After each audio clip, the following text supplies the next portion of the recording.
Okay, so this is my interview, and start by telling us your name. My name is Christina Morgan. And you are interested in acting, am I correct? How long have you been involved in acting? I've been involved in acting since, gosh, I've always loved it, but I think the first that I actually got involved in it was when I was 14. So, Ooh. nine, a bunch of years ago. I don't want to give away my age, but a And long time ago. and how would you describe this job to people who aren't aware of acting? Like, what do you do in a Wow. day? Well, it depends on the day because you're only actually filming for a short portion of acting. Before that, you're learning your lines, you're doing research for a role, you're auditioning to get roles. That's the biggest part of acting is actually going on the job interview is what it is, and people hate job interviews. So that's you get told no a lot more than you get told yes. So that's the biggest part of acting. And how do you land your positions most of the time? Like, what do you think gets you the job, gets you these roles? Well, acting is a lot of times defined as telling the truth under a given set of circumstances. So you just do your best job of that, telling your truth. So it's somebody tells you, okay, this is your situation, you know, this is what you know, this is what you don't know, make it happen. Like, this is what you say, here's your script. And then you just have to make that believable. And as long as you believe what you're feeling and what those circumstances are, they'll believe it. And then hopefully that gets you hired. And why do you like acting?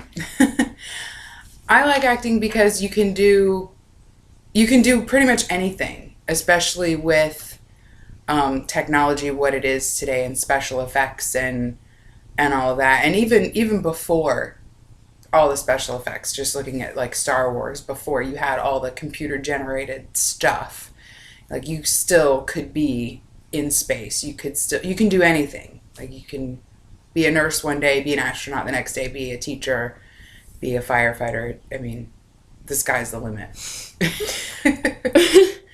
Okay, how does this style in okay, my bad.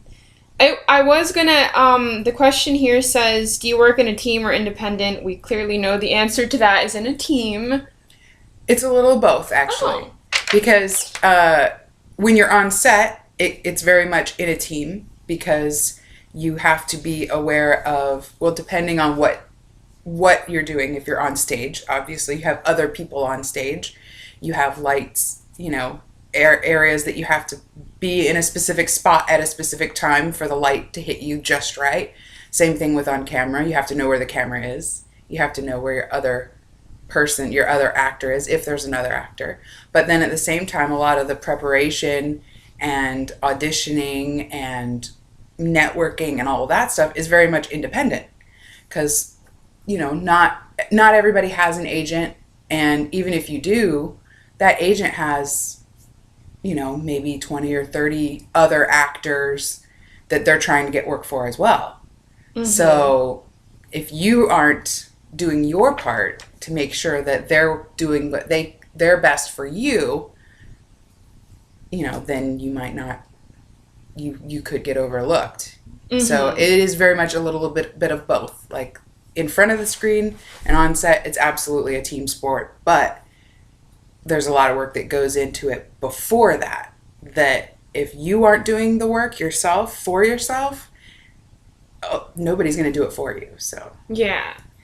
So, how does this style, like, working independently and with teams, how does that influence your work? Like, for example, does it, like, working with others could be challenging, supportive, helpful, frustrating, and working independently can be lonely, empowering, difficult? How does this style influence your work? uh, all of that applies. But I think a lot of that applies in any job that you do because you're not always going to like all your coworkers. You know, sometimes you're not getting what you need from a director. Like, you don't understand. You've done your independent research, which can be really hard to get started on sometimes because, yeah, you are alone and, you know, there are a million other things that you could be doing right now. But you need to work on your acting business because it is a business, you know, so staying focused can be really hard. But yeah, when it comes to like working with the team, some teams are really awesome and great and supportive and inspiring and you can do your best work with them, and some teams are super frustrating and you just have to buckle down and focus your butt off to accomplish what you want to accomplish, and so you can still do the best job, you know, for your role and your part, even if everybody else is just frustrating the crap out of you. What do you like least about your job? The long hours are hard. A lot of times in LA, you'd be on set for 12, 14 hours in the cold, because a lot of times they shoot the stuff for the summer in the winter.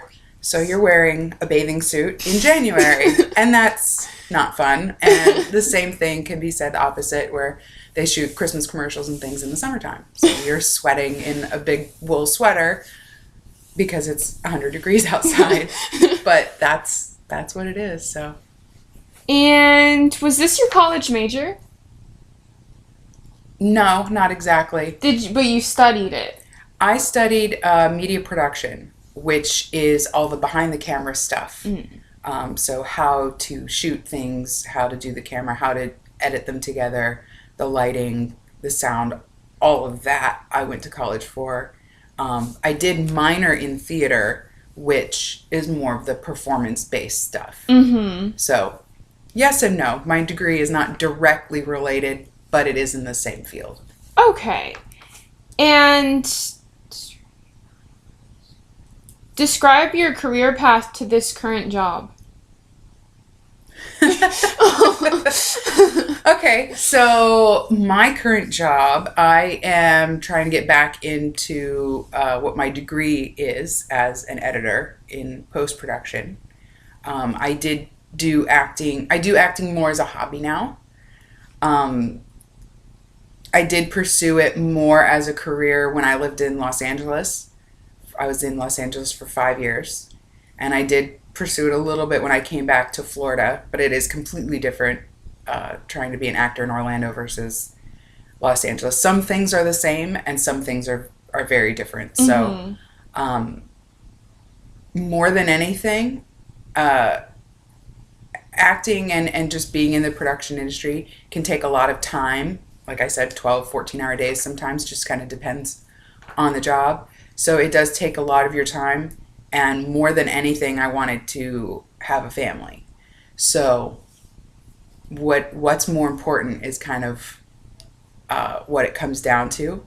And I felt like having a family was more important to me. So my acting is more of a hobby now than it is a career. But it absolutely can be a career. I have friends from my acting classes who are doing amazing things. One girl is actually in the movie San Andreas. Ooh. That's coming out this Memorial Day weekend with The Rock. So I That's actually awesome. know somebody in that movie. I worked with Max Adler, who played a character on Glee. Oh, He's that's done a bunch of cool. other things since then. So I have a lot of friends that have been successful actors, but that was their path.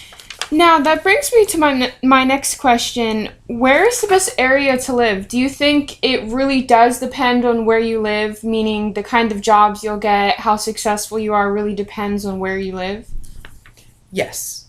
There are certain places that are better than others. Right now, Atlanta is very, very hot with production and things like that. Obviously, Los Angeles. If you want to do more theater acting, New York is a better place to be. Although we do have some things in Orlando. There are some TV shows that shoot down in Miami. Some movies come here. We've got a movie with Bryan Cranston that's coming to Tampa. The Dolphin Tale movies were shot in Tampa. So you can do, there are some things that you can do pretty much everywhere. There is a paid theater, the Mad Cow Theater here in Orlando that pays their actors. So you can find little things like that. Are you going to be a big movie star living in Orlando? Probably not. You're probably going to have to make that big jump, you know, if you want to be the next Meryl Streep or, you know, Julia Roberts or something. You'll have to make that jump to a bigger market where more is going on. But you can get started in a smaller area like Orlando. Now, what was the change, the biggest change you had when you came from living in Los Angeles to living here in Orlando? Like, as far as the jobs go, like, was it, like, how exactly was it different? And is it a lot more difficult to get work here? Let's see. How different?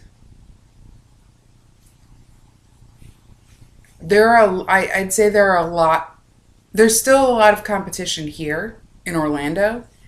But multiply that by like 100 out in California. So it's still super competitive here. So that didn't change really. What changed is what's available. A lot more of, there's a lot more commercials in Orlando. Not to say there aren't a lot of commercials in Los Angeles, there are. But when you compare it to like film roles, you know, how many films to shoot in Orlando versus how many commercials, it's a lot more commercials going on than there are films or TV shows or things like that. So, which is a different style of acting as well. So you have to take that into consideration. Now in Los Angeles, there's a lot more of the TV shows and movies and stuff like that. There's a pretty good mix. I mean, if you just think of the sheer numbers, yeah, commercials are a lot smaller. They don't require as much to shoot a commercial, so it's a lot easier to shoot commercials anywhere. Orlando, Chicago, you know, it doesn't take as much. But as far as like television and film and stuff, there's a lot more that's required with big sets and things like that, and where are you going to put all that stuff? Where are you going to put those type of things? So that is definitely more in Los Angeles with the big studios and stuff. Now, what advice would you give to any upcoming actor Get as much experience as you can before you try and go mainstream? Right, before you try to go to LA or New York or wherever it is that you want to go. Learn as much as you can first. Get a reel put together, get a resume together, and kind of learn the do's and don'ts of the business, you know, so that way you don't get taken for a scam, because a lot of people think that, oh, you know, you hear on the radio, they're having a casting call for the Disney Channel, let's go there. And then there are thousands of people that show up, and all it really is just a seminar of, hey, if you buy our classes, if you pay this, if you give us money, you know, we can train your kid to be on the Disney Channel. But all they want is your money. They don't actually have any connections to anything. So you have to beware of certain things, like those big cattle calls. You know, a lot of times casting directors are not going to be doing that to find talent. They have the agents that they call. They just call them and say, this is what I have, you know, this is when I'm casting, send them in. And that's it. So you're not going to get, in a rare occasion, you can be Megan Fox and get picked up in the grocery store parking lot. But for most people, it's going to be through hard work and knowing the business, and not just getting lucky, you know, going to like a cattle call or something like that. Okay. And do you feel that it's necessary to have an agent, or do you think somebody could still be successful without having one? You definitely have to have an agent at some point in time. You can get to a certain level without an agent, but it's sort of a catch-22. Like, if you want the union jobs, they only really go through agents. In order to get an agent, they want to see how many, big jobs you've been on. It's like, but you can't get the big jobs without the agent. So, you have to kind of do a little job. Figure out how to break into that. Sometimes it's through showcases. Sometimes it's as simple, like in Orlando here, it's as simple as, sending in your resume, your headshot. If you have a reel, send all that stuff to the agencies, and then at least that's how I did it. And then they'll call you back. I got called by my agent to come in and audition in person. So I did that. I auditioned for her just like I would any other job, and she liked what she saw. So she said, I will sign you. Here you go. And then anytime they had something that came up that fit me and my type, she would call me and ask me if I'm available. Can you go here? Can you do this? And just go from there. I have one last question. Do you need to have a second job? I've heard that a lot of actors, they're waiting tables or doing something on the side because acting doesn't really pay the bills. Do you find that to be true? Acting only pays the bills after once you reach a certain level. So, like I said, I have friends that is all they do. And they're traveling the world acting. They're not waiting tables anymore. But until you reach that level, unless you're independently wealthy or you have enough in your savings account to pay your rent, to pay your bills, and all of that while you go on your auditions and things, you probably were going to have a second job of some kind that will be enough for you to pay your bills, but also flexible enough for you to be able to go on auditions. And then if you book something, you'll have to take the time off to go shoot it. That's true. Now, there's one last question I forgot to ask. Do you feel like people need to take acting classes? Like, even if you could be a really good actor, do you think that it's helpful to take classes in acting? Yes. No matter how good you are or how good you think you are, there's always room to learn more, even if you don't like it. Like, say you learn a certain style and it's not your style, you don't really care for it. At least you can know that about yourself, and maybe that would help you understand another actor that you're working with, that maybe that is their preferred style. Like, method acting or whatever. There are a ton of different styles. So something that works for you or that doesn't work for you might work for somebody else. And that could help your relationship within the scene. If something's not working, like the chemistry's off, you're not quite sure what it is. If you understand maybe some of the other ways that people can work, that would help you, especially with directors.